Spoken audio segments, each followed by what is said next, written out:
Praise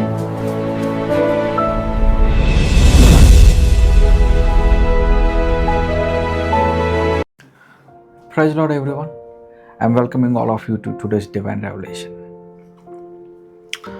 ఒకరోజు Jesus తన మార్గంలో నడుచుకుంటూ వెళ్తూ ఉన్నప్పుడు ఇద్దరు గుడ్డి వాళ్ళు దావీదు కుమారుడా నన్ను కరుణించు అని అరుస్తూ ఉంటారు.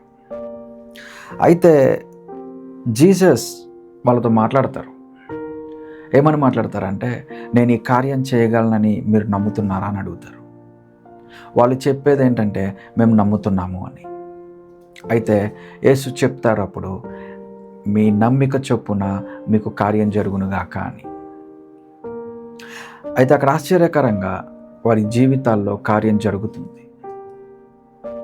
ఇక్కడ మనం అర్థం చేసుకోవాల్సింది ఏంటంటే, it is very easy to say I'm believing in you. మనం జీసస్ని నమ్ముతున్నాము, మనం దేవుడు మన జీవితాల్లో కార్యాలు చేయగలరు అని నమ్ముతున్నాము అని చెప్పడం చాలా ఈజీ.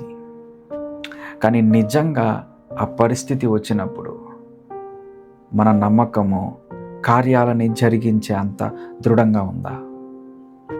జీసస్ అక్కడ చెప్పిన మాట అదే, నేను చేయగలనని మీరు నమ్ముతున్నారా? వాళ్ళు చెప్తారు మేము నమ్ముతున్నాము. అయితే జీసస్ చెప్తారు ఇమీడియట్గా, మీ నమ్మిక చొప్పున మీకు అగునుగాక.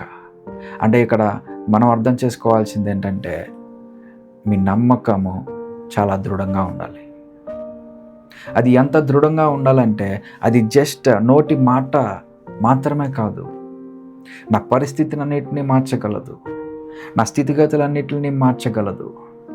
దేవుడి మాట, నేను దేవుడి మీద నమ్మకం పెట్టుకున్నాను కాబట్టి ఆయన ఇది చేస్తారు అనే ఒక దృఢమైన నమ్మకం అది నీకుందా? నిజంగా ఆ నమ్మకం నీకుంటే నీ జీవితంలో నువ్వు దేనికి భయపడాల్సిన అవసరం లేదు. అంత గొప్ప నమ్మకం నీకున్నప్పుడు ఏ కార్యమైనా సరే యేసు నామములో అది తప్పక జరిగి తీరుతుంది. అట్టి నమ్మకము మన జీవితాల్లో ఉండునుగాక.